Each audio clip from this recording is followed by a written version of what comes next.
Hello class 7, this is Ruchi and welcome back to this channel. बच्चे देखिए, आज इस वीडियो में हम देखेंगे अपना हिंदी बुक से chapter number 10 which is Meera के पद। लास्ट वीडियो में हमने इस चैप्टर का बच्चे इजीली एक्सप्लेनेशन देखा था। मतलब आपको आई होप बहुत अच्छे से वो एक्सप्लेनेशन क्लियर हो गया होगा। ठीक है, अगर क्लियर हो गया तो फिर भैया इस वीडियो में क्या रहेगा, चैप्टर का एक्सरसाइज। ओके, इस वीडियो में हम देखेंगे बच्चे इस चैप्टर का एक्सरसाइज। ठीक है, मैं ये इस चैप्टर का मतलब ये इस बुक का लास्ट चैप्टर है। इससे पहले इस बुक के सारे चैप्टर अपलोड्स हो चुके हैं। अगर आपको उन चैप्टर्स में कोई डाउट रहता है, कोई क्वेरी रहती है, तो प्लीज बच्चे आप इन वीडियोस को चेकआउट कर लीजिएगा। स्टिल आपके डाउट्स क्लियर नहीं होते हैं तो प्लीज बच्चे आप मुझे कमेंट सेक्शन में अपने कमेंट्स ड्रॉप कर दीजिएगा। ओके, चलिए एक्सरसाइज स्टार्ट कर ले इस चैप्टर का। बट बिफोर दिस, चैप्टर को भाई लिखा किसने है? मीरा जी ने लिखा है, मीराबाई ने लिखा है, जो कि कृष्ण की भक्त थी, है ना। और एक्सरसाइज को स्टार्ट करने से पहले बच्चे एक बार हम इस चैप्टर का रिकैप देख लें, बहुत जल्दी हो जाएगा, बहुत छोटू सा रिकैप है। देखिए चैप्टर का जो पद है वो है, बसो मेरे नैनन में नंदलाल, मोहिनी मूरति सावरी सूरति नैना बने विशाल, अधर सुदारस मुरली व्राजति उर्वैजंती माल, शुद्र घंटिका कटकट शोभित नुपुर शब्द रसाल। ठीक है, मीरा के प्रभु संतन सुखदाई, भक्त वचल गोपाल। बच्चे इन लाइंस का मतलब क्या है? अब मैं एक एक वर्ड को नहीं समझा रही हूँ, वो तो सब मैं इन डीप इस चैप्टर के एक्सप्लेनेशन वीडियो में समझा चुकी हूँ। हम बस यहाँ एक क्विक रिकैप देखेंगे। इस पद में है बच्चे कि मीरा श्री कृष्ण जी को संबोधित करते हुए कहती हैं, उन्हें अपनी आंखों में बस जाने का निवेदन कर रही हैं। मीरा अपने आराध्य श्री कृष्ण के आकर्षक रूप की प्रशंसा करते हुए कहती हैं कि उनके सांवली सूरत और बड़ी बड़ी आंखें मन मोहने वाली हैं। उनके अधरों पर अमृत रस बरसाने वाली मुरली सुशोभित हो रही है। हृदय पर वैजंती माला और कमर पर छोटी छोटी घंटियों वाली करधनी शोभायमान है। उनके पैरों में बंधे घुंघरू अत्यंत मधुर ध्वनि उत्पन्न कर रहे हैं। और मीरा अंत में कहती है कि ऐसे श्री कृष्ण ही मेरे आराध्य हैं, जो संतों को सुख देने वाले और भक्तियों के प्रति स्नेह रखने वाले गोपाल हैं। दैट मीन्स क्या जी, कि इन जो पदों में क्या है कि मीराबाई श्री कृष्ण को बोल रही है, नंदलाल करके बोल रही है। नंदलाल मतलब नंद के पुत्र अर्थात श्री कृष्ण को बोल रही हैं कि आप मेरे नैनों में बस जाइए। आपकी सांवली सूरत और आपके बड़े बड़े जो नैन है, आपका ये जो रूप है, आप इस रूप में मेरे नैनों में नंदलाल बस जाइए। आपके होठों पर अमृत रस बरसाने वाली मुरली सुशोभित है। गले में क्या है? वैजंती माला है और कमर पर छोटी छोटी घंटी वाली कटिकट मतलब कमरबंद शोभायमान है, सुशोभित है। और बच्चे आपके पैरों में घुंघरू घुंघरू जो है, आपके पैरों में जो पायल है, उसकी जो ध्वनि है बड़ी मधुर ध्वनि उत्पन्न कर रही है। ठीक है, मीरा लास्ट में कहती हैं कि जो मीरा के प्रभु हैं वो क्या है? संतों को सुख देने वाले हैं और भक्तों के प्रति स्नेह रखने वाले हैं। क्लियर?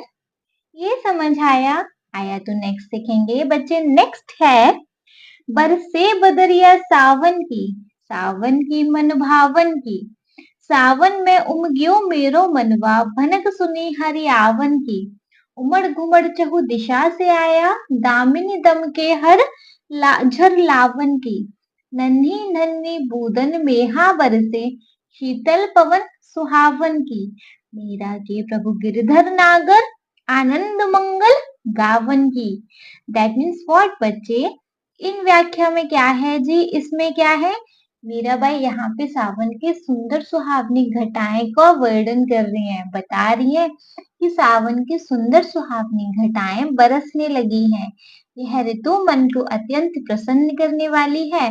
जब वर्षा ऋतु गई है, दृश्य उनके सामने आता है तो उनका मन प्रभु श्री कृष्ण के आगमन की आशा से भर जाता है।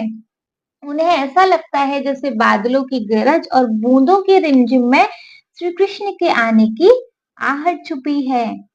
सावन की उमड़-घुमड़ कर छटाएं, बिजली की चमक और बूंदों की झड़ी मानो उनके मन में प्रभु की उपस्थिति का संकेत देती है और ठंडी-ठंडी शीतल पवन से मन उनका आनंदित हो जाता है।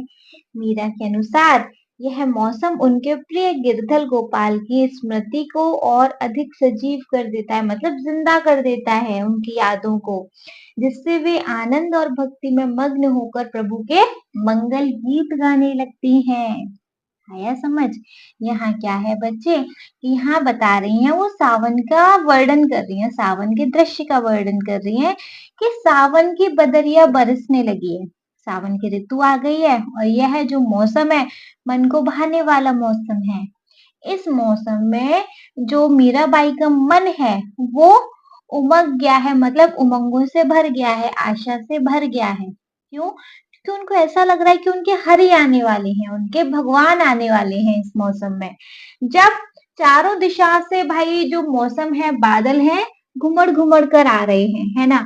बिजली चमक रही है, छोटी छोटी बूंदें बारिश की बरस रही हैं और ठंडी ठंडी पवन है, जो हवा है वो बह रही है। तो ऐसा क्या लग रहा है उनको कि उनके प्रभु आने वाले हैं, उनकी आहट उनको सुनाई दे रही है। ठीक है। मीरा के प्रभु गिरधर नागर आनंद मंगल गावन की, और यहाँ बच्चे क्योंकि उनको ऐसा लग रहा है कि उनके प्रभु आने वाले हैं, तो वो इस आनंद और भक्ति में मग्न होकर प्रभु के मंगल गीत गा रही हैं। That is clear. इसमें किसी को कोई डाउट? शॉर्ट रिकैप था, अच्छे से रिकैप क्लियर हो गया बच्चे, समझ में आ गया इस चैप्टर में एक्चुअली है क्या। ठीक है, अगर समझ में आ गया तो फिर देखेंगे बच्चे इसकी एक्सरसाइज। देखो, सबसे पहले हमारे पास एक्सरसाइज में है पार्ट से, है ना? पार्ट से में क्या है जी? आइए हम इस कविता पर विस्तार से चर्चा करें। आगे दी गई गतिविधियां इस कार्य में आपकी सहायता करेंगी। क्या करना है जी? हमें इस चैप्टर को ढंग से पढ़ेंगे, एक्चुअली पढ़ तो चुके ही हैं, है ना? अब हमारे पास जो भी गतिविधियां हैं उनको देखेंगे। चलो देख लेते हैं। जैसे कि फर्स्ट है, सबसे पहले है हमारे पास मेरी समझ से। मेरी समझ से में क्या है? क वाला क्वेश्चन है, नीचे दिए गए प्रश्नों का सटीक उत्तर कौन सा है? उसके सामने तारा बनाइए। कुछ प्रश्नों के एक से अधिक उत्तर भी हो सकते हैं। ठीक है जी, जो ऑप्शन सही हो, एक क्वेश्चन दिया है उसके ऑप्शन दिए हुए हैं, जो ऑप्शन भी करेक्ट है उस पे क्या बनाना है? स्टार बनाना है। और हो सकता है एक से ज्यादा ऑप्शन भी करेक्ट हो, है ना? उस पर भी स्टार बना देंगे। ठीक है, जैसे पहला है, बसो मेरे नैनन में नंदलाल, पद में मीरा किनसे विनती कर रही है? भाई मीराबाई जो है, जो मीरा है, वो इस लाइन को किससे कह रही है कि मेरे नैनों में बस जाइए नंदलाल जी। नंदलाल मतलब श्री कृष्ण, तो वही चीज श्री कृष्ण को बोल रही है ना? तो बसो मेरे नैनों में नंदलाल पद में मीरा किनसे विनती कर रही हैं? बताइए किनसे विनती कर रही हैं जी? श्री कृष्ण से, है ना? तो यहाँ पर ऑप्शन होगा फोर्थ करेक्ट, श्री कृष्ण से। बसो मेरे नैनन में नंदलाल पद में मीरा किनसे विनती कर रही है? श्री कृष्ण से। अच्छा, और ऑप्शन भी एक बार चेक कर लें, चेक नहीं किए। संतों से? जी नहीं। भक्तों से? नहीं। वैजंती से? नहीं, सिर्फ श्री कृष्ण से। तो यही ऑप्शन करेक्ट है। ठीक है, सेकंड है हमारे पास, बसो मेरे नैनन में नंदलाल पद का मुख्य विषय क्या है? भाई वो इस चीज को क्यों कह रही है मीरा, श्री कृष्ण को ये क्यों कह रही है कि आप मेरे नैनों में बस जाइए? क्या वजह है, क्या मुख्य विषय है इस बात का? प्रेम और भक्ति? हाँ ये तो है, प्यार है और उनके लिए भक्ति है श्री कृष्ण के लिए, तभी तो कह रही है, तभी तो कह रही है वो कि आप मेरे नैनों में बस जाइए। प्रकृति की सुंदरता? नहीं, इससे तो कोई मतलब नहीं है। युद्ध और शांति? दूर दूर तक मतलब नहीं है। ज्ञान और शिक्षा? नहीं, यहाँ पे प्रेम और भक्ति का विषय है ना? तो वो श्री कृष्ण को क्यों कह रही है कि आप मेरे नैनों में बस जाओ? क्योंकि यहाँ प्रेम है और भक्ति है ना? तो फर्स्ट ऑप्शन करेक्ट होगा, प्रेम और भक्ति। तो बसो मेरे नैनन में नंदलाल पद का मुख्य विषय क्या है? प्रेम और भक्ति। क्लियर? समझ आ गया? आ गया तो थर्ड देखेंगे जी। नाउ थर्ड वी हैव बरसे बदरिया सावन की पद में कौन सी ऋतु का वर्णन किया गया है? भाई ये तो क्लियर दिखाई दे रहा है, सावन की। सावन कौन सी हमारी कौन सी ऋतु है ये? ऑप्शन में देख लेंगे। बरसे बदरिया सावन की, सावन की बदरिया बरस रही है। तो यहाँ जी कौन सी ऋतु आ रही है? सर्दी, गर्मी, वर्षा या वसंत? बताइए कौन सी ऋतु आ रही है? ये कौन सी ऋतु होती है? सावन की जो ऋतु होती है। एक्चुअली सावन में क्या होता है सबसे ज्यादा? सर्दी होती है? नहीं। गर्मी होती है? नहीं। वर्षा होती है? हाँ जी। ये तो यहाँ पर वर्षा ऋतु के बारे में बताया गया है ना? तो बरसे बदरिया सावन की पद में कौन सी ऋतु का वर्णन किया गया है? वर्षा ऋतु का। ठीक है, थर्ड ऑप्शन करेक्ट होगा। ठीक ठीक। फोर्थ देख लेंगे। बरसे बदरिया सावन की पद को पढ़कर ऐसा लगता है जैसे मेरा, मतलब ये जो लाइन क्या है कि सावन की बदरिया बरस रही है। तो यहाँ पे क्या लग रहा है कि मीरा जी यहाँ पर क्या है? प्रसन्न है, दुखी है, उदास है या चिंतित है? भाई प्रसन्न तो है क्योंकि उनको ऐसा लग रहा है उनके श्री कृष्ण आने वाले हैं इस मौसम में। दुखी हैं, क्यों होंगी भाई? उदास हैं, नहीं। चिंतित हैं, किस बात के लिए? नहीं। तो यहाँ पे फर्स्ट ऑप्शन करेक्ट है विच इज प्रसन्न है। तो बरसे बदरिया सावन की पद को पढ़कर कैसा लगता है जैसे मेरा प्रसन्न है। फर्स्ट ऑप्शन हमारा करेक्ट है। क्लियर? चलो ये क्वेश्चन क्लियर हो गया तो इसका ख वाला पार्ट देखेंगे। हो सकता है कि आपके समूह के साथियों ने अलग अलग उत्तर चुने हो। अपने मित्रों के साथ चर्चा कीजिए कि आपने ये उत्तर ही क्यों चुने। अच्छा, हो सकता है आपके जो फ्रेंड है उनका ओपिनियन, उनका नजरिया कुछ और उनके आंसर कुछ और हो सकता है उन्होंने कोई और आंसर चुने हो, है ना? तो उनके साथ चर्चा कीजिए कि भाई अगर आपने ये अलग आंसर चुने हैं तो क्यों चुने हैं। ठीक है, उनसे उनकी वजह जानिए, उनसे उनका कारण जानिए। क्लियर है? अब तो ये सारी चीजें नॉर्मल हो गई हैं, हमने सारे चैप्टर कर लिए, लास्ट चैप्टर है भाई ये इसका। ठीक है, चलिए जी नेक्स्ट क्वेश्चन देख लें। तो नाउ जी नेक्स्ट क्वेश्चन वी हैव मिलकर करें मिलान। मैच इट करने हैं यहाँ पर। पाठ में से चुनकर कुछ शब्द नीचे दिए गए हैं। ठीक है, अपने समूह में इन पर चर्चा कीजिए और इन्हें एक सही अर्थ या संदर्भों से मिलाइए। इसके लिए आप शब्दकोश, इंटरनेट या अपने शिक्षकों की सहायता ले सकते हैं। देखिए जी, आपको लेफ्ट हैंड साइड पे शब्द दिए हैं और राइट हैंड साइड पे आपको उनका अर्थ दिया होगा या उनके संदर्भ में कुछ कहा गया होगा। इससे पता चल जाए कि ये इसी का शब्द है ना? पढ़ेंगे जी। नंदलाल। नंदलाल मतलब कौन है? ऑप्शन में देख लेते हैं। पर्वत को धारण करने वाले श्री कृष्ण? नहीं, बस पर्वत को धारण करने वाले तो भैया गिरधर लाल हैं, तो ये नंदलाल नहीं है। सेकंड ऑप्शन है श्रावण का महीना, आषाढ़ के बाद का और भाद्रपद के पहले का महीना। महीने के बारे में तो बात ही नहीं हो रही। थर्ड है वैजंती पौधे के बीज से बनने वाली माला। नहीं, इसके बारे में भी कुछ नहीं है। फोर्थ भी है नंद के पुत्र श्री कृष्ण। हाँ जी, नंदलाल कौन है? नंद के पुत्र है, मतलब श्री कृष्ण है। फर्स्ट का फोर्थ ऑप्शन करेक्ट है। नंदलाल नंद के पुत्र श्री कृष्ण। ठीक है, सेकंड है हमारे पास वैजंती माला। तो इसमें देखेंगे जी वैजंती माला क्या? फर्स्ट पर्वत को धारण करने वाले श्री कृष्ण? नहीं। सेकंड है श्रावण का महीना, आषाढ़ के बाद का और भाद्रपद के पहले का महीना? नहीं, वैजंती माला के बारे में बात हो रही है ना। थर्ड है वैजंती पौधे के बीजों से बनने वाली माला। बिल्कुल सही। सेकंड का है थर्ड वाला, वैजंती माला मतलब वैजंती पौधे के बीज से बनने वाली माला। करेक्ट। थर्ड ऑप्शन देख लेंगे, मतलब थर्ड पार्ट है इसका सावन। तो भैया सावन का क्या, देखो सेकंड वाला ऑप्शन चेक कर लो। श्रावण का महीना, आषाढ़ के बाद का और भाद्रपद के पहले का महीना। तो थर्ड वाले का ऑप्शन है 2। श्रावण का महीना होता है, आषाढ़ के बाद का और भाद्रपद के पहले का महीना। ठीक है, फोर्थ है जी गिरधर। गिरधर इसका तो फर्स्ट ऑप्शन ही बचा है, पर्वत को धारण करने वाले श्री कृष्ण, उनको ही तो गिरधर भी बोलते हैं ना, है ना, मीरा के प्रभु गिरधर नागर, गिरधर भी बोलते हैं। उनका नाम, श्री कृष्ण का नाम है गिरधर भी, कि उन्होंने गिरिराज पर्वत को धारण कर लिया था। ठीक है, फोर्थ का ऑप्शन है जी यहाँ पर फर्स्ट, पर्वत को धारण करने वाले श्री कृष्ण। करेक्ट। एक बार से इनको देख ले वापस से। देखो, फर्स्ट है नंदलाल, इसका ऑप्शन है फोर्थ, नंद के पुत्र Shri Krishna. Second we have वैजंती माला, इसका ऑप्शन है थर्ड, वैजंती पौधे के बीजों से बनने वाली माला। थर्ड ऑप्शन है जी सावन, तो सावन का है भाई सेकंड वाला, श्रावण का महीना, आषाढ़ के बाद का और भाद्रपद के पहले का महीना। फोर्थ वी हैव गिरधर, इसका हो सकता है जी फर्स्ट, पर्वत को धारण करने वाले श्री कृष्ण। करेक्ट। चलो नेक्स्ट क्वेश्चन देखें तो फिर।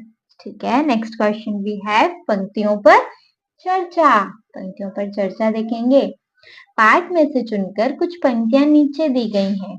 ठीक है, इन्हें पढ़कर आपको इनका क्या अर्थ समझ में आया, अपने विचार अपने समूह में साझा कीजिए और लिखिए। देखो, हमें दो पंक्तियां दी गई हैं, इनका हमें क्या मतलब समझ में आता है वो नीचे लिखेंगे। जैसे कि फर्स्ट है जी हमारे पास, नन्ही नन्ही बूंदन मेहा बरसे शीतल पवन सुहावन की। इन लाइंस का क्या मतलब है बताइए। मतलब ये जो सावन का सेकंड वाला पद था, वहां पे बात करी गई थी सावन के बारे में, सावन का वर्णन हो रहा था ना, तब बोला गया था कि बारिश की नन्ही नन्ही छोटी छोटी बूंदें बरस रही हैं और शीतल पवन सुहावन की, और ठंडी ठंडी हवा, मतलब ठंडी ठंडी सुहावनी हवा चल रही है ना। तो बच्चे इन लाइन का क्या मतलब है कि नन्ही नन्ही बारिश की बूंदें बरस रही हैं, छोटी छोटी बारिश की बूंदें बरस रही हैं और ठंडी सुहावनी हवा चल रही है। समझ में आ गया, बट लिखेंगे कैसे, लिखने का तरीका है, प्रस्तुत पंक्तियों में प्रकृति के सुंदर और भक्ति को दर्शाया गया है। प्रस्तुत पंक्ति में प्रकृति के सौंदर्य और भक्ति को दर्शाया गया है। इस पंक्ति द्वारा वर्षा और शीतल हवा के माध्यम से मीराबाई के अंतर्म की स्थिति व्यक्त हुई है। अंतर्म मतलब होता है मन की स्थिति व्यक्त हुई है। जैसे वर्षा और शीतल हवा से धरती पुलकित हो उठती है, वैसे ही मीराबाई के मन में प्रभु श्री कृष्ण से मिलने की आशा पुलकित हो रही है, मतलब जागृत हो रही है। भाई जैसे हवा और बारिश से धरती खिल उठती है, ऐसे ही मीराबाई के मन में प्रभु श्री कृष्ण की आशा खिल रही है, बढ़ रही है ना। एक बार से वापस देख लें कैसे लिखेंगे। प्रस्तुत पंक्ति में प्रकृति के सौंदर्य और भक्ति को दर्शाया गया है। इस पंक्ति द्वारा वर्षा और शीतल हवा के माध्यम से मीराबाई के अंतर्म की स्थिति व्यक्त हुई है। जैसे वर्षा और शीतल हवा से धरती पुलकित हो उठती है, वैसे ही मीराबाई के मन में प्रभु श्री कृष्ण से मिलने की आशा पुलकित हो रही है। क्लियर है, इतना समझ आ गया अच्छे से। चलो ख वाली पंक्ति है जी, मीरा के प्रभु संतन सुखदाई भक्त वत्सल गोपाल। इसका मतलब क्या है जी, देखो इसका मतलब है कि जो मीरा के प्रभु हैं वो संतों के सुखदाई हैं, मतलब संतों को सुख देने वाले हैं, उनकी पीड़ा को हरने वाले हैं, और वह भक्त वत्सल गोपाल हैं, मतलब भक्तों के प्रति उनके मन में स्नेह है, वह अपने भक्तों के प्रति स्नेह रखते हैं, है ना। तो जी लिखेंगे कैसे इसको, लाइन क्लियर हो गई ना कि जो मीरा के प्रभु हैं वो कैसे हैं, संतों को सुख देने वाले हैं, उनकी पीड़ा को हरने वाले हैं, और वह भक्त वत्सल गोपाल हैं, भक्तों के प्रति स्नेह रखते हैं, भक्तों को, सारे भक्तों को प्यार करते हैं, है ना। लिखना कैसे है, दी गई इस पंक्ति में मीराबाई अपने आराध्य श्री कृष्ण की महिमा का गुणगान कर रही हैं। वे कहती हैं कि मेरे प्रभु सच्चे भक्तों को अपनाकर उन्हें सुख प्रदान करते हैं और उनकी हर पीड़ा दूर करते हैं। वे अपने प्रेम और करुणा के सागर और अपने भक्तों पर अत्यंत स्नेह रखते हैं। ठीक है, एक बार से रीड करते हैं। दी गई इस पंक्ति में मीराबाई अपने आराध्य श्री कृष्ण की महिमा का गुणगान कर रही हैं। वे कहती हैं कि मेरे प्रभु सच्चे भक्तों को अपनाकर उन्हें सुख प्रदान करते हैं और उनकी हर पीड़ा को दूर करते हैं। वे प्रेम और करुणा के सागर हैं और अपने भक्तों पर अत्यंत स्नेह रखते हैं। क्लियर है? समझ आ गया? चलिए, समझ आ गया तो फिर किस बात की देरी जी, नेक्स्ट अपना क्वेश्चन देख लेंगे। Now next question we have जी, सोच विचार के लिए। नेक्स्ट आ जाता है सोच विचार के लिए। देखेंगे जी क्या सोचना है, क्या विचारना है। देखो, पाठ को एक बार फिर से पढ़िए, पता लगाइए और लिखिए। जी पार्ट को दोबारा नहीं पढ़ने वाले, डीप एक्सप्लेन करके आए हैं लास्ट वीडियो में। इस वीडियो में क्विक रिकैप भी देखा है तो वापस नहीं पढ़ेंगे, लेकिन लिखेंगे क्या, देखते हैं। चलो क वाला, पहले पद में श्री कृष्ण के बारे में क्या क्या बताया गया है। पहले पद में क्या है भैया, पूरा पहला पद ही लिख दो। पहले पद में क्या था जी, बताइए। देखो, पहला पद था हमारा, बसो मेरे नैनन में नंदलाल, मोहिनी मूरति सावरी सूरति, नैना बने विशाल, अधर सुदारस मुरली राजति, उर्वैजंती माल, शुद्र घंटिका कटिकट शोभति नुपुर शब्द रसाल, मीरा के प्रभु संतन सुखदाई, भक्त वछल गोपाल। पहले पद में क्या है कि भाई श्री कृष्ण नंदलाल जी आप मेरे नैनों में बस जाइए। आपकी सांवली सूरत और मोहिनी, मतलब आपकी जो मूरत है वो मोहिनी है। आपकी नैना विशाल हैं, बड़े बड़े हैं आपके नयन। आपके होठों पर अमृत बरसाने वाली मुरली विराजती है। हृदय में वैजंती की माला, हृदय में मतलब हृदय पे लगती है ना, गले में डालेंगे तो वो वैजंती की माला हृदय तक आती है ना, ऐसे। और आपके कमर पर छोटी छोटी घंटियों से बनी कटिकट शोभायमान है, शोभित है ना। आपके पैरों में जो पायल है उसके घुंघरू की ध्वनि अत्यंत सुंदर है। और क्या, मीरा की जो प्रभु हैं संतों को सुख देने वाले हैं और भक्त वत्सल गोपाल हैं। ठीक है, ठीक है।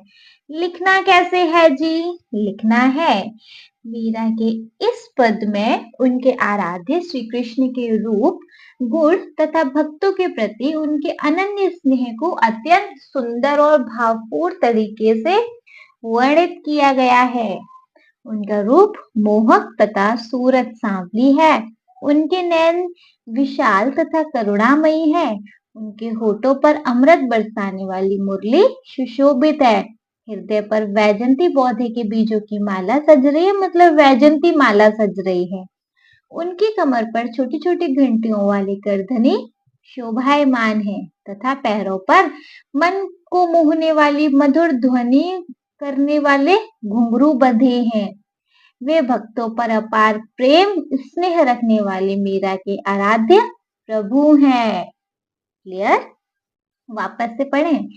मीरा के इस पद में उनके आराध्य श्री कृष्ण के रूप, गुण तथा भक्तों के प्रति उनके अनन्य स्नेह को अत्यंत सुंदर और भावपूर्ण तरीके से वर्णित किया गया है।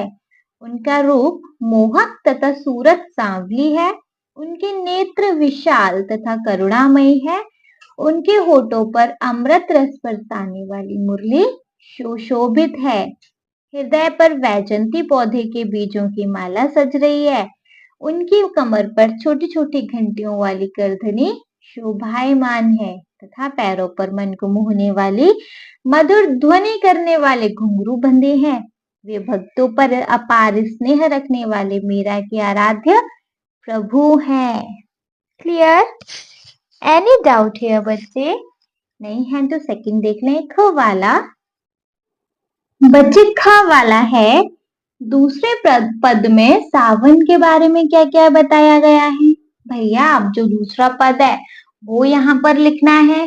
दूसरा पद क्या है जी, बरसे बदरिया सावन की मन भावन की, सावन में उमग्यो मेरो मनवा, भनक सुने हरियावन की, घुमड़ घुमड़ चहुदिश से आया, दामिनी दमके झर लावन की, नन्ही नन्ही बूदन मेहा बरसे, शीतल पवन सुहावन की, आगे प्रभु गिरधर नागर आनंद मंगल गावन की। इसमें क्या है जी, यहाँ पे सावन का वर्णन हो रहा है। इस पद में क्या बताया है कि सावन की बदरिया बरस रही है, सावन का मौसम आ चुका है, सावन की ऋतु आ चुकी है। और यह जो सावन का महीना है, मन को भाने वाला महीना है ये। सावन में जो मेरा मन है, मीरा बाई कह रही है कि सावन में मेरा मन उमंगों से भर गया है। ऐसा लग रहा है, ऐसा प्रतीत हो रहा है कि मानो हरि आने वाले हैं, श्री कृष्ण आने वाले हैं, उनकी आहट उनको सुनाई दे रही है। चारों दिशा से भाई जो मौसम है, घटाएं हैं, अब घिर घिर कर आ रही हैं, बिजली कड़क रही है, छोटी छोटी बारिश की बूंदें बरस रही है और ठंडी ठंडी हवा सुहावनी चल रही है। मीरा के जो प्रभु हैं गिरधर नागर, वो उनके आनंद में मग्न होकर क्या कर रही हैं जी, मंगल गीत गाने लगी हैं। ठीक है, लिखना कैसे है वो ठीक है। तो दूसरे पद में अत्यंत मनमोहक और आनंददायक और भावनात्मक रूप से सावन को चर्चित किया गया है। सावन का वर्णन न केवल प्राकृतिक रूप से किया गया है, अपितु इसे भक्ति और श्री कृष्ण की प्रतीक्षा से भी जोड़कर देखा गया है। सावन में बादल छा जाते हैं और वर्षा होने लगती है। यह ऋतु मन को आनंदित करती है। सावन के दौरान बादल उमड़ते घुमड़ते सभी दिशाओं से आ जाते हैं। इस समय बिजली भी कड़कती रहती है, बारिश की नन्ही नन्ही बूंदों की झड़ी लग जाती है तथा ठंडी शीतल हवा बहती हुई सुहावनी लगती है। सावन के बारे में यह क्या बताया है कि दूसरे पद में अत्यंत मनमोहक और आनंददायक भावनात्मक रूप से सावन को चित्रित किया गया है। सावन का वर्णन न केवल प्राकृतिक रूप से किया गया है, अपितु इसे भक्ति और श्री कृष्ण की प्रतीक्षा से जोड़कर देखा गया है। सावन में बादल छा जाते हैं और वर्षा होने लगती है। यह ऋतु मन को आनंदित करती है। सावन के दौरान बादल उमड़ते घुमड़ते सभी दिशाओं से आ जाते हैं। इस समय बिजली भी कड़कती रहती है, बारिश की नन्ही नन्ही बूंदों की झड़ी लग जाती है तथा ठंडी शीतल हवा बहती हुई सुहावनी लगती है। करेक्ट है, यहाँ पर ये बताया गया है। ठीक है, दोनों पद बच्चे आपको अच्छे से क्लियर हो गए। अगर अच्छे से दोनों पद क्लियर हो गए तो नेक्स्ट देख लें, नेक्स्ट टॉपिक क्या है। Now next topic we have बच्चे कविता की रचना। ठीक है, देखेंगे मीरा के प्रभु संतन सुखदाई और मीरा के प्रभु गिरधर नागर। दोनों पंक्तियों पर ध्यान दीजिए। इन पंक्तियों में मीरा ने अपने नाम का उल्लेख किया है, मतलब अपने नाम को बोला है। मीरा के प्रभु हैं संतन सुखदाई और मीरा के जो प्रभु हैं वो हैं गिरधर नागर। मीरा के समय के अनेक कवि अपनी रचना के अंत में अपने नाम को सम्मिलित किया कर देते थे। क्या करते थे? अपना नाम लगा देते थे। ठीक है, जो भी पद लिख रहे हैं उसमें अपना नाम जरूर मेंशन करते थे। आज भी कुछ कवि अपना नाम कविता में जोड़ देते हैं। आप ध्यान दोगे तो इस कविता में आपको ऐसी अनेक विशेषता दिखाई देंगी, जैसे कविता में छोटी छोटी पंक्तियां हैं, श्री कृष्ण के लिए अलग अलग नामों का प्रयोग किया गया है आदि। ठीक है, कव्वाला है। ठीक है, ये सारी चीजें तो हैं ही। इस पाठ को एक बार फिर से पढ़िए और अपने अपने समूह में मिलकर इस पाठ की विशेषताओं की सूची बनाइए। ये पाठ की विशेषताओं की सूची बनानी है, जैसे कि देखिए, जैसे कि हमारे पास है यहाँ पर क्या क्या क्या क्या सूचियां हो सकती हैं। देखो, लघु पंक्तियों के कारण लय और संगीतमकता है। देखो, यहाँ छोटी छोटी लाइन है जिसको हम लय में बोल सकते हैं। देशज और लोक भाषा के शब्दों का प्रयोग किया गया है। थर्ड है, पंक्तियों के पदों की पंक्तियां तुकांत शब्दों से समाप्त होती है। तुकांत शब्द बोले तो बच्चा एक जैसे शब्द। फोर्थ है, शब्दों के माध्यम से दोनों पदों में दृश्य प्रस्तुत प्रतीत होता है। और फिफ्थ है, अलंकारों का प्रयोग किया गया है। भाई हमने तो यहाँ इन विशेषताओं की यह सूची बनाई है। अगर आपको चाहिए आपको जैसे और इसमें चार बहुत सारी विशेषताएं हैं, आपको अगर वो दिखाई देती है तो आप वो सूची बना सकते हैं। ठीक है, देखो फर्स्ट है लघु पंक्तियों के कारण लय और संगीतमकता है। सेकंड है देशज और लोक भाषा के शब्दों का प्रयोग किया गया है। थर्ड है पदों की पंक्तियां तुकान शब्दों से समाप्त होती हैं। फोर्थ वी हैव शब्दों के माध्यम से दोनों पदों में दृश्य प्रस्तुत प्रतीत होती है। And fifth one we have अलंकारों का प्रयोग किया गया है। क्लियर? समझ में आया जी? समझ में आया तो फिर किस बात की देरी, ख वाला देखेंगे। भैया अपने समूह की सूची को कक्षा में सबके साथ साझा कीजिए। मतलब आपने जो सूची बनाई है उसको कक्षा में सबके साथ साझा करो। उसको तो आप खुद से कर सकते हैं, साझा करो मतलब शेयर करो। आपने जो सूची बनाई उसमें उसको कक्षा में सबके साथ शेयर करो। करेंगे। Now next topic we have अनुमान और कल्पना से। ठीक है, देखेंगे अपने समूह में मिलकर चर्चा कीजिए। कब वाला है, मान लीजिए कि बादलों ने मीरा को कृष्ण के आने का संदेश सुनाया है। मतलब जिस तरीके से बादल घिर कर आ रहे हैं, ऐसा लग रहा है मानो श्री कृष्ण आ रहे हैं और बादल उनका संदेश दे रहे हैं मीरा को। आपको क्या लगता है उन्होंने क्या कहा होगा, कैसे कहा होगा?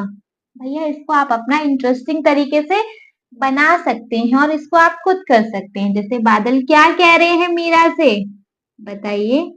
बादलों ने अपनी गड़गड़ाहट के साथ मीरा को श्री कृष्ण के आने का संदेश दिया होगा कि मीरा प्रभु बस थोड़ी देर में आएंगे, हम यहाँ आकर मात्र तुम्हें संकेत दे रहे हैं। अपने आने की बात उन्होंने स्वयं हमसे कही थी। हमारे द्वारा बरसाई गई बूंदें तुम्हारे मन मंदिर में उमंग की किरण बनकर तुम्हें पुलकित करने आई हैं। मीरा उठो और अपने द्वार सजा लो, क्योंकि तुम्हारे प्रभु अब अधिक दूर नहीं है ना? आपको इसको और इंटरेस्टिंग बनाना है तो भैया आप और ढंग से लिख सकते हो कि बादल मीरा को कैसे संदेश दे रहे होंगे कि आपके प्रभु आने वाले हैं। अलग तरीके से कर लीजिएगा इसको। ठीक है, सबके आंसर यहाँ वेरी हो सकते हैं, डिफरेंट हो सकते हैं।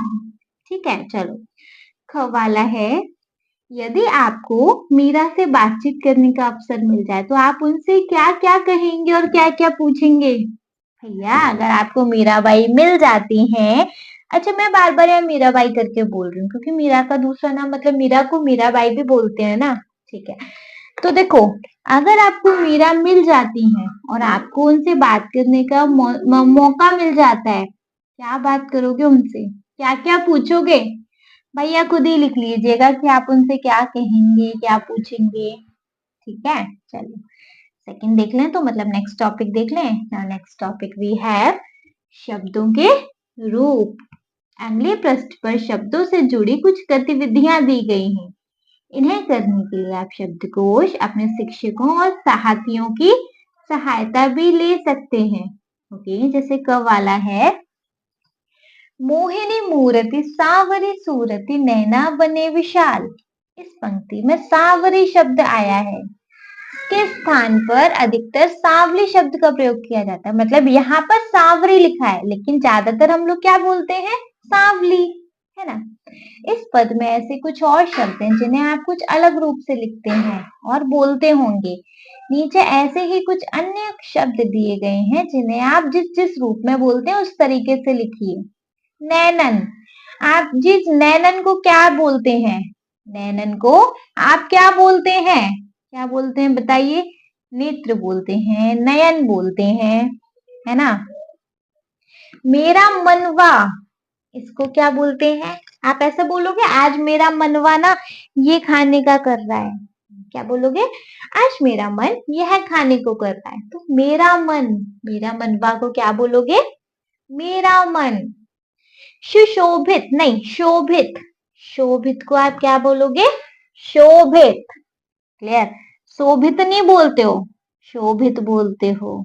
आवन, आवन, आप हमारे ना कल घर आवन, ऐसा, आप हमारे ना कल घर आना, ऐसा ना? तो आवन को हम बोलते हैं आना। भक्त वत्सल, भक्त वत्सल नहीं बोलते, हम बोलते हैं भक्त वत्सल, है ना? भक्त वत्सल। ठीक है, तो यहाँ आएगा भक्त वत्सल। दिश, दिश क्या होती है? दिश बोलते हैं, दिशा बोलते हैं, दिशा। बदरिया, आज ना बदरिया बड़े काली घटाएं, बदरिया में ना आज बड़ी काली घटाएं छा रही हैं। आज ना बादल में बड़ी काली घटाएं छा रही हैं। तो बादल। मेहा, मेहा क्या होता है? हम बोलते हैं मेघ, है ना। तो देखो नैनन को, या फिर आप इनका कुछ और नाम भी लेते हो तो यहाँ कुछ और भी लिख सकते हैं। जैसे नैनन को बोलते हैं नेत्रया, नयन। मेरा मनवा, तो मेरा मन। शोभित मतलब शोभित। आवन, आना। भक्त वत्सल मतलब भक्त वत्सल। दिश, दिशा। बदरिया, बादल। मेहा, मेघ। यार समझ में आया? आया तो फिर किस बात की देरी, नेक्स्ट सीखेंगे बच्चे। नाउ नेक्स्ट वी हैव शब्द से जुड़े शब्द। नीचे दिए गए स्थानों में श्री कृष्ण से जुड़े पाठ में से शब्द चुनकर लिखिए। भैया श्री कृष्ण से रिलेटेड यहाँ क्या क्या है? देखो मुरली तो हमको एक दे ही रखी है, ठीक है। मुरली के अलावा जी और क्या हो सकता है? गिरधर नागर, श्री कृष्ण से टच में ये शब्द। वैजंती माला, श्री कृष्ण को चढ़ाई जाती है, श्री कृष्ण पहनते हैं तो वैजंती माला। नंदलाल, हरि, गोपाल, घटिका, घंटिका सॉरी, घंटी श्री कृष्ण पहनते हैं, बांधते हैं। ये सारे शब्द क्या हैं भैया? श्री कृष्ण को सूचित करते हैं, श्री कृष्ण को रिलेट करते हैं। आपको चाहिए कोई और शब्द भी लिख सकते हो यहाँ पे जो श्री कृष्ण को संबोधित करते हैं, ठीक है। चलो नाउ नेक्स्ट वी हैव पंक्ति से पंक्ति। नीचे स्तंभ 1 और स्तंभ 2 में कुछ पंक्तियां दी गई हैं। मिलती जुलती पंक्तियों को रेखा खींचकर मिलाइए। ठीक है भैया, मतलब एक तरफ पंक्ति है और दूसरी तरफ शायद उनके अर्थ है ना, मतलब उनके जैसी कुछ लाइन है। उनको स्तंभ 1 को स्तंभ 2 से मिलाना है। जैसे फर्स्ट है, अधर सुधारस मुरली राजती उर्वैजंती माल, मतलब होठों पर रस बरसाने वाली मुरली सजती है और हृदय तक वैजंती माला आती है। देखेंगे भैया इस लाइन पर, ये लाइन किस लाइन को संदर्भ 2 से, स्तंभ 2 से रिलेट करती है? चारों दिशाओं से बादल घुमड़ घुमड़ कर बरस रहे हैं, बिजली चमक रही है, बारिश की झड़ी लग गई है। नहीं जी, ये नहीं हो सकता। सेकंड है, होठों पर सुरीली धुनों से भरी हुई बांसुरी और सीने पर वैजंती माला सजी हुई है। हाँ जी, यही है। फर्स्ट है, अधर सुधारस मुरली राजती उर वैजंती माल, इसका सेकंड ऑप्शन करेक्ट है। होठों पर सुरीली धुनों से भरी हुई बांसुरी और सीने पर वैजंती माला सजी है, ये ऑप्शन करेक्ट है। सेकंड है हमारे पास, शुद्र घंटिका कटी कटी शोभती नुपुर शब्द रसाल, मतलब कमर पे क्या छोटी छोटी घंटियों से क्या कमरबंद शोभित है और पैरों में घुंघरू बंधे हुए हैं जो कि बहुत अच्छी आवाज कर रहे हैं। ऑप्शन देखेंगे, फर्स्ट चारों दिशाओं से, नहीं नहीं ये नहीं हो सकता। थर्ड, सावन के महीने में मेरे मन में बहुत सी उमंगें उठ रही हैं क्योंकि मैंने श्री कृष्ण के आने की चर्चा सुनी है, ऐसा तो नहीं है। हे मीरा के प्रभु तुम संतों को सुख देने वाले हो, ये भी नहीं है। फिफ्थ देखेंगे, कमर पर छोटी छोटी घंटियां सजी हुई हैं और पैरों में बंधे हुए नुपुर या मतलब पायल मीठी आवाज में बोल रहे हैं। बिल्कुल करेक्ट, 2 का फिफ्थ हो जाएगा। कमर पर छोटी छोटी घंटियां सजी हुई हैं और पैरों में बंधे हुए नुपुर मीठी आवाज में बोल रहे हैं। क्लियर? थर्ड देख लेंगे, मीरा के प्रभु संतन सुखदाई भक्त वचल गोपाल, मतलब इसका देखो फोर्थ ऑप्शन चेक कर लीजिए। हे मीरा के प्रभु तुम संतों को सुख देने वाले हो और अपने भक्तों से स्नेह करने वाले हो, ये ऑप्शन हो सकता है। ठीक। फोर्थ है, सावन में उमग्यो मेरो मनवा भनक सुने हरि आवन की, इसका अगर आप ऑप्शन चेक करें थर्ड वाला देख लीजिए। सावन के महीने में मेरे मन में बहुत सी उमंगें उठ रही हैं क्योंकि मैंने श्री कृष्ण के आने की चर्चा सुनी है। तो भैया फोर्थ का हो जाएगा third option correct, which is Sawan के महीने में मेरे मन में बहुत सी उमंगें उठ रही हैं क्योंकि मैंने श्री कृष्ण के आने की चर्चा सुनी है। फिफ्थ है, उमड़ घुमड़ चहु दिश से आया, दामिनी दम के हर झर लावन की। फिफ्थ वाले का भैया उमड़ घुमड़ चहु दिश से आया मतलब चारों दिशा से आया। इसका फर्स्ट वाला चेक कीजिए। चारों दिशाओं से बादल उमड़ घुमड़ कर बरस रहे हैं, बिजली चमक रही है, वर्षा की झड़ी लग गई है। ठीक है, तो फिफ्थ को हो जाएगा फर्स्ट। करेक्ट। एक बार से इनको वापस देख ले। देखो, फर्स्ट वाला है अदर सुधारस मुरली राजती उर्वैजंती माल। इसका है फिफ्थ वाला ऑप्शन। कमर नहीं नहीं, सॉरी सॉरी, इसका फिफ्थ नहीं है, सेकंड ऑप्शन है। होठों पर सुरीली धुनों से भरी हुई बांसुरी और सीने पर वैजंती माला सजी हुई है। सेकंड है शुद्र घंटिका कटिकट शोभित नुपुर शब्द रसाल। इसका है फिफ्थ वाला। कमर पर छोटी छोटी घंटियां सजी हुई हैं और पैरों में बंधे नुपुर मीठी आवाज में बोल रहे हैं। थर्ड है मीरा के प्रभु संतन सुखदाई भक्त वचल गोपाल। दैट मीन्स व्हाट, कि हे मीरा के प्रभु, तुम संतों को सुख देने वाले हो और अपने भक्तों से स्नेह करने वाले हो।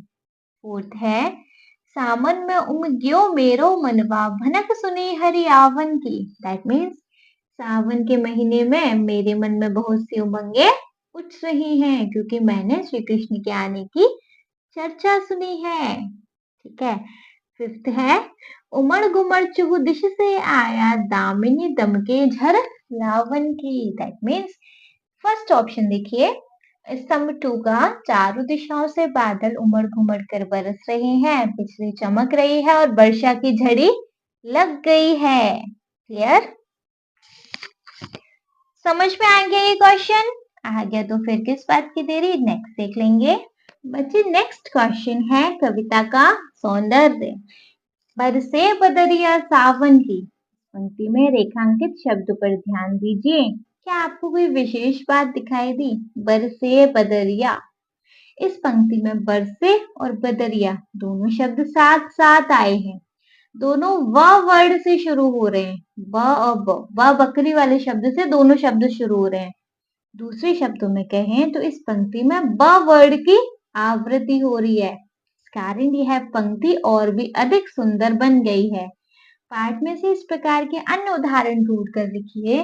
बच्चे और कोई हमसे ऐसे उदाहरण हो सकते हैं जो सेम सेम शब्द से आए हैं। देखो बहुत सारे उदाहरण है, जैसे मोहिनी मूरति सांवरी सूरति। मोहिनी मूरति दोनों माँ से स्टार्ट है, सांवरी सूरति दोनों स से स्टार्ट है। ठीक है। नेक्स्ट है मीरा के प्रभु संतन सुखदाई। देखो संतन सुखदाई दोनों सा से स्टार्ट है। नेक्स्ट है सावन में उमग्यो मेरो मनवा। मेरो मनवा दोनों म से स्टार्ट है। दामिनी दम के झरलावन की। दामिनी दम दोनों द से स्टार्ट है। नन्नी नन्नी बूदन मेहा बरसे। यहाँ पे दोनों न से स्टार्ट है। तो है बच्चे सारे एग्जाम्पल। अगर आपको और एग्जाम्पल दिखाई दे रहे हैं तो आप उनको भी मेंशन कर सकते हैं। ठीक है, चलो नेक्स्ट है हमारे पास रूप बदलकर। भैया रूप बदलकर में क्या है? पाठ में किसी एक पद को अनुच्छेद के रूप में लिखिए। पाठ में किसी एक पद को एक अनुच्छेद के रूप में लिखिए। उदाहरण के लिए सावन के बादल बरस रहे हैं या सावन की बदरिया बरसती है आदि। देखो कोई भी आप यहाँ पर से एक पद उठाइए और उसको अपना जैसे व्याख्या करते हैं ना, जैसे हमने आपको समझाया है, इस तरीके से बच्चे आपको यहाँ क्या करना है, रूप बदलकर एक अनुच्छेद लिखना है। कैसे लिखना है देख लेते हैं। सावन के बादल बरस रहे हैं। सावन का मौसम मन को बहाने वाला होता है। ऐसे आनंदमय समय में मीरा का मन भी उमंगित हो रहा है क्योंकि उन्हें श्री कृष्ण, मतलब कौन सा वाला, हम सेकंड वाले पद को यहाँ अनुच्छेद कर रहे हैं ना, क्योंकि उन्हें श्री कृष्ण के आने का आभास हो रहा है। चारों दिशाओं से आकर घुमड़ घुमड़ कर बादल छा गए हैं। इस दौरान बिजली भी बहुत तेज कड़क रही है, जैसे वह बारिश की झड़ी लगाने वाली हो। बारिश की झड़ी मतलब नॉन स्टॉप बारिश, ऐसा। नन्ही नन्ही बूंदों के रूप में मेघ बरस रहे हैं, साथ ही साथ ठंडी शीतल हवा भी बह रही है। मीरा अपने प्रभु के मंगल आगमन के गीत गा रही हैं, क्योंकि उनके लिए यह केवल सावन का मौसम भर नहीं, अपितु प्रभु से मिलने की अनुभूति है। ठीक है, मतलब अवसर है। ठीक है, रीड करते हैं। सावन के बादल बरस रहे हैं। सावन का मौसम मन को भाने वाला होता है। ऐसे आनंदमय समय में मीरा का मन भी उमंगित हो रहा है, क्योंकि उन्हें श्री कृष्ण के आने का आभास हो रहा है। चारों दिशाओं से आकर उमड़ते घुमड़ते बादल छा गए हैं। इस दौरान बिजली भी बहुत तेज कड़क रही है, जैसे वह बारिश की झड़ी लगाने वाली हो। नन्ही नन्ही बूंदों के रूप में मेघ बरस रहे हैं। साथ ही साथ ठंडी शीतल हवा भी बह रही है। मीरा अपने प्रभु के मंगल आगमन की गीत गा रही है, क्योंकि उनके लिए यह केवल सावन का मौसम भर नहीं, अपितु प्रभु से मिलने की अनुभूति है। क्लियर है? समझ आ गया जी ये क्वेश्चन? समझ आ गया तो देखें फिर अपना next question. Now next question है बच्चे हमारे पास मुहावरे। मुहावरे में क्या है जी भैया, देखते हैं। बसो मेरे नैनन में नंदलाल। नैनों या आंखों में बस जाना एक मुहावरा है। जब हमें कोई व्यक्ति या वस्तु इतनी अधिक प्रिय लगती है, जिसका ध्यान हर समय मन में बना रहने लगता है, तब हम इस मुहावरे का प्रयोग करते हैं। जैसे उसकी छवि मेरी आंखों में बस गई है। ऐसा ही एक अन्य मुहावरा है, आंखों में घर करना, है ना। नीचे आंखों से जुड़े कुछ और मुहावरे दिए गए हैं। अपने परिजनों, साथियों, शिक्षकों और पुस्तकालय और इंटरनेट की सहायता से इनके अर्थ समझिए और इनका वाक्यों में प्रयोग कीजिए। भैया कर लेंगे, सब हिंदी ग्रामर पढ़े हो, है ना। देखो, जैसे है सबसे पहले आंखों का तारा। आंखों का तारा क्या होता है जी? बहुत प्यारा, है ना। इस पे अपना कोई एक प्रयोग कर दीजिए, कोई एक सेंटेंस बना दीजिए। चाहिए तो भैया हमारा लिख लीजिए, चाहिए तो कोई और सेंटेंस बना दीजिएगा। जैसे श्रेया अपने माता पिता की आंखों का तारा है। क्लियर? सेकंड है आंखों पर पर्दा पड़ना, मतलब सच्चाई या वास्तविकता का ना दिखना। तो नेताजी के झूठे वादों के कारण लोगों की आंखों पर पर्दा पड़ गया है ना। कोई और आ रहा है, कोई और आंसर लिख सकते हैं। आंखों के आगे अंधेरा छाना, मतलब विपत्ति या दुख के समय घोर निराशा। तो नौकरी छूट जाने पर अमन की आंखों के आगे अंधेरा छा गया। ठीक है, नेक्स्ट जी, आंख दिखाना मतलब क्रोध करना। तो वाक्य क्या हो सकता है? अपनी ही पुस्तक दी हुई मांगने पर पायल ने मुझे आंख दिखा दी। नेक्स्ट, आंख का कांटा मतलब बहुत खटकना या अप्रिय लगना या अच्छा ना लगना, है ना। अपने बुरे कामों के कारण तरुण अपने पिता की आंख का कांटा बना हुआ है। नेक्स्ट है आंख फेरना, मतलब पहले जैसा व्यवहार ना करना या उपेक्षा करना। वाक्य क्या बना सकते हैं? कठिन समय में मोहित को अपने दोस्त प्रथम की सबसे ज्यादा जरूरत थी, तो उसने आंखें फेर ली, है ना। कोई और सेंटेंस समझ में आ रहे हो तो प्लीज बच्चे बना दीजिएगा। आंख भर आना मतलब आंखों में आंसू आना। शिक्षिका के रिटायर होने पर विद्यार्थियों की तो आंखें भर आई, है ना। आंखें चुराना मतलब नजरें बचाना या कतराना। क्या हो सकता है? सत्य का सामना करने का साहस न होने पर लोग प्राय आंखें चुराते हैं।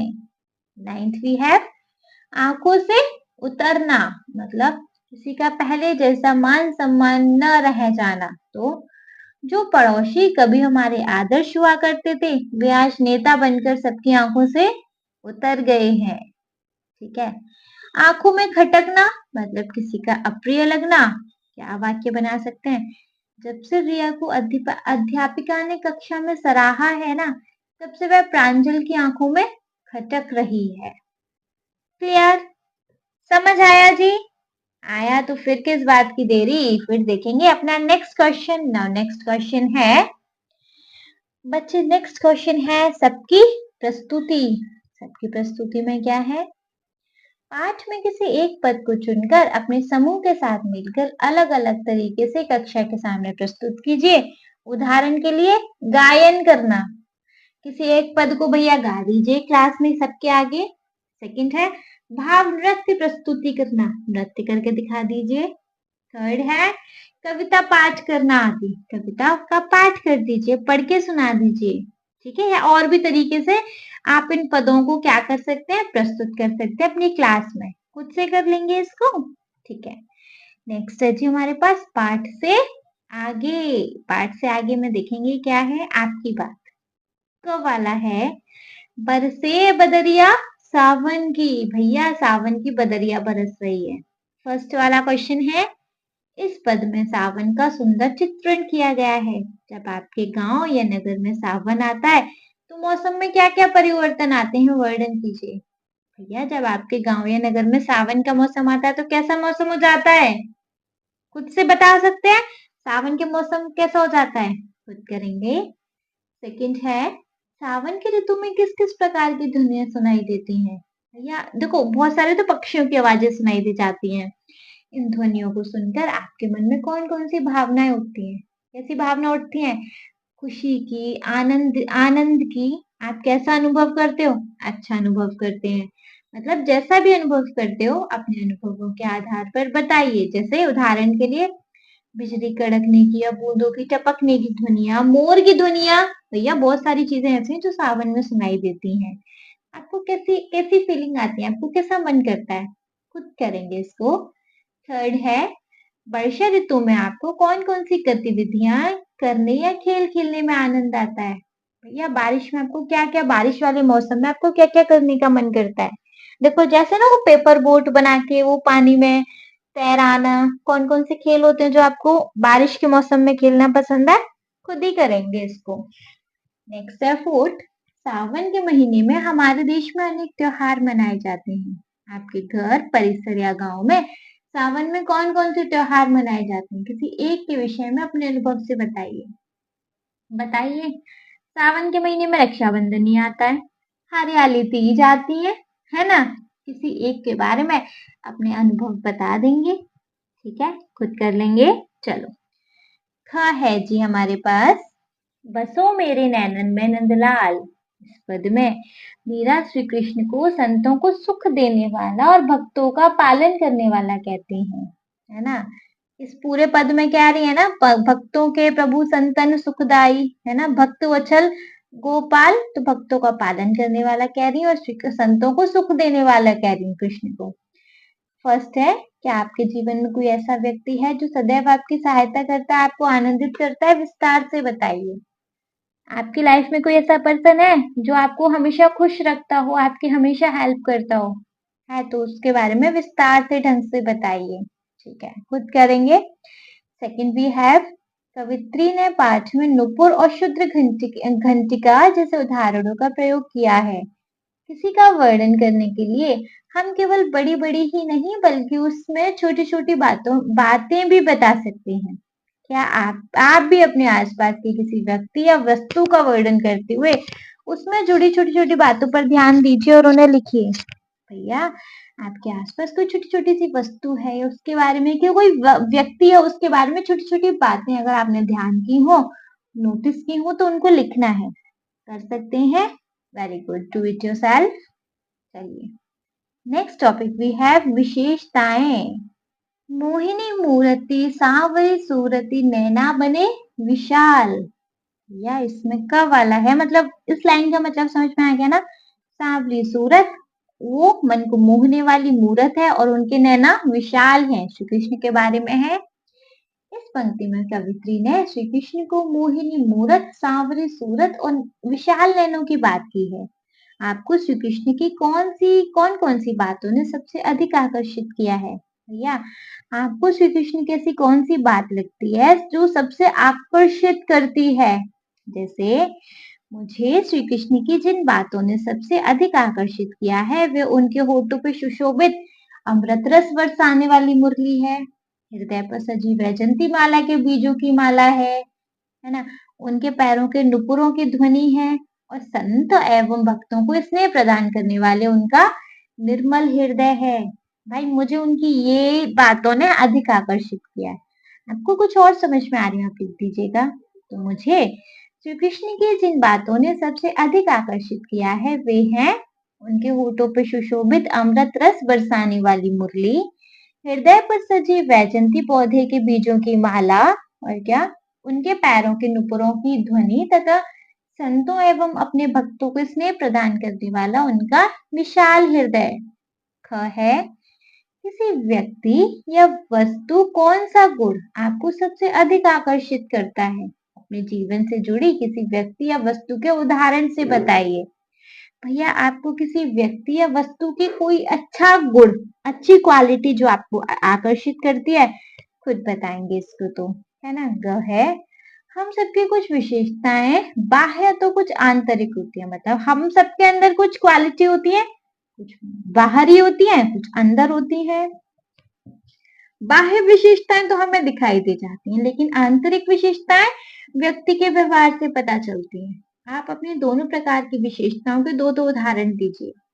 भैया आप अपनी, देखो एक होता है ना इंटरनल क्वालिटी, जो हमको अंदर से ही पता चलती है, किसी से बातचीत करने पे पता चलती है कि इंसान कैसा है, उसका स्वभाव, उसकी बुराई अच्छाई। और एक होती है बाहर वाला टैलेंट, बाहर वाली कोई खूबी, तो वो तो दिख जाती है। तो अपने आप को दोनों विशेषताएं बतानी है, आप इसको तो खुद ही करेंगे। ठीक है, चलो नेक्स्ट आता है जी हमारे पास मधुर ध्वनिया।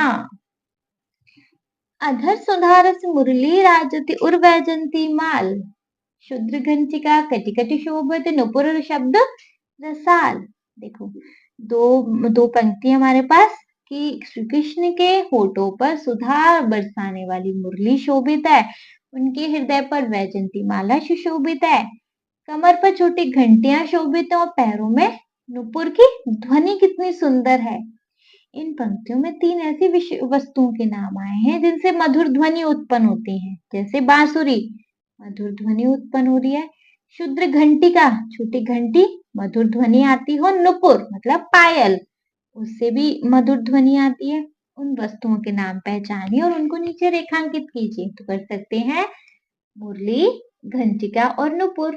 ठीक है, आगे मधुर ध्वनियां उत्पन्न करने वाले कुछ वाद्य यंत्रों के विशेष में पहेलियां दी गई हैं। इन्हें पहचान कर सही चित्रों के साथ रेखा खींचकर मिलाइए। मिला लेंगे भैया। कुछ और हमारे पास क्या दी गई है, कुछ और वो दी गई है, कुछ और ऐसे यंत्र दिए गए हैं जिनसे मधुर ध्वनियां आती हैं।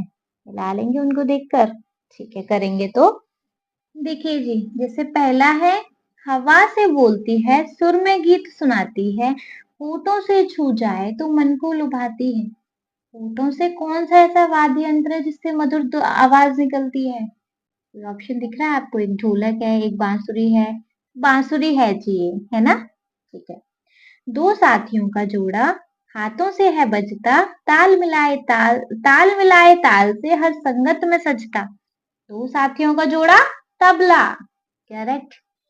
शाहों में शामिल होती, फूकों से संगीत सुनाती, सुख के सारे काम सजाती, दुख में भी ये साथ निभाती। क्या है जी ये, बताइए भैया क्या है?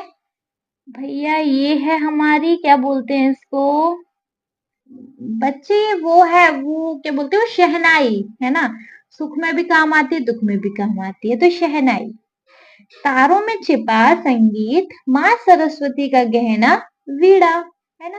ठीक है, नेक्स्ट है जी, दो हाथों से बजती है, ये ताल से थिरके पैर, हर उत्सव की है ये साथी, लचक गले में करती सैर, ढोलक।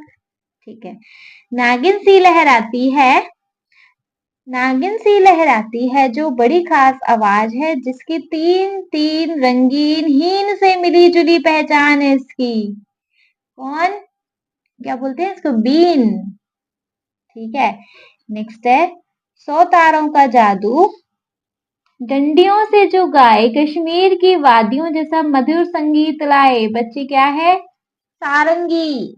ठीक है, नेक्स्ट है, छोटा सा यंत्र है, हाथों से है बजता, घर मंदिर का साथी, इनकार झनकार से मन है रचता। क्या बच्चों, क्या बोलते हो, अरे आपको मैं ये मार्क कर रही हूँ, नाम नहीं समझ में आ रहा है, नाम नहीं ध्यान आ रहा है, इसको ऐसा बोलते हैं। आप कमेंट सेक्शन में कमेंट करके बताइएगा। जो मतलब ऐसे मंदिरों में होता है ना, क्या इसको क्या बोलते हैं, जैसे नहीं नाम ध्यान आ रहा, इमेज दिखाई दे रही है आपको, कमेंट सेक्शन में प्लीज इसका नाम बता दीजिएगा मुझे। ठीक है, चलिए नेक्स्ट क्वेश्चन भी है, चित्र करते हैं बात। नीचे दिए गए चित्र को ध्यान से देखिए। ओके, यह मीरा का कांगड़ा शैली में बना चित्र है। इस चित्र के आधार पर मीरा के संबंध में कुछ अनुच्छेद लिखिए। मीरा के संबंध में एक अनुच्छेद लिख सकते हैं आप खुद, मीरा के बारे में बात करनी है। नेक्स्ट है जी, सावन से जुड़े गीत। सावन से जुड़े गीत हैं भाई, अपने परिजनों, मित्रों, शिक्षकों, पुस्तकालय या इंटरनेट की सहायता से सावन में गाए जाने वाले गीतों को ढूंढिए और किसी एक गीत को अपने लेखन पुस्तिका में लिखिए। आप सावन से जुड़ा कोई भी लोकगीत, खेल गीत, कविता आदि लिख सकते हैं। कक्षा में समूहों द्वारा एकत्रित गीतों को जोड़कर एक पुस्तिका बनाइए। कक्षा के पुस्तकालय में उसे सम्मिलित कीजिए। देखो क्या करना है, सावन के गीत लिखने हैं, सारे बच्चे एक एक गीत लिखेंगे और सारे एक नोटबुक में लिखेंगे। नोटबुक बन जाएगी एक ढंग की, है ना। उसको उसको क्या अपनी पुस्तकालय में उसको सम्मिलित कर दीजिएगा, मतलब लाइब्रेरी में रख लीजिएगा। नेक्स्ट है खोजबीन। आपने पढ़ा कि मीरा श्री कृष्ण की आराधना करती थी। आपने कक्षा 6 की पुस्तक मल्हार में पढ़ा था। सूरदास भी श्री कृष्ण के भक्त थे। अपने समूह के साथ मिलकर सूरदास की कुछ रचनाएं ढूंढकर कक्षा में सुनाइए। इसके लिए आप पुस्तकालय और इंटरनेट की सहायता ले सकते हैं जी, खुद करेंगे। ठीक है, नेक्स्ट वी हैव और लास्ट वी हैव आज की पहेली। पाठ में से चुनकर कुछ शब्द नीचे दिए गए हैं। इनकी अंतिम ध्वनि से मिलती जुलती ध्वनि वाले शब्द वर्ग में से खोजिए और इन्हें लिखिए। लिख सकते हैं, जैसे शब्द यहाँ से देखने, मूर्ति, सूरती, सावन, सावन का भैया यहाँ क्या है देखेंगे आप, सावन क्या है यहाँ पे, आवन। उमड़ का है जी यहाँ पर घुमड़। नागर का है नगर। नंदलाल का है गोपाल। मतलब इनके समान ध्वनि वाले शब्द ढूंढने हैं। ठीक है, आफ्टर देन कुछ नहीं है, चैप्टर खत्म। मतलब कि बच्चे आज हमारा ये बुक कंप्लीट हो गया। अगर आपको क्लास 7 की मल्हार बुक में कोई प्रॉब्लम है, रुचि मैम की वीडियोस देखिए बच्चे, आपके सारे डाउट्स क्लियर हो जाएंगे। ठीक है, इसके बाद हम लेकर आएंगे कुछ और सब्जेक्ट पर वीडियो, मतलब हमें सारे सब्जेक्ट की वीडियो अपलोड करनी है आपके लिए। आप टेंशन मत लीजिएगा, किसी भी चैप्टर में, किसी भी सब्जेक्ट में। ठीक है, ठीक है जी। पूरी हिंदी बुक में कोई डाउट हो, कोई क्वेरी हो, प्लीज कमेंट सेक्शन में कमेंट कर दीजिएगा। मैं आपके हर कमेंट का रिप्लाई करूंगी। Okay, thank you so much.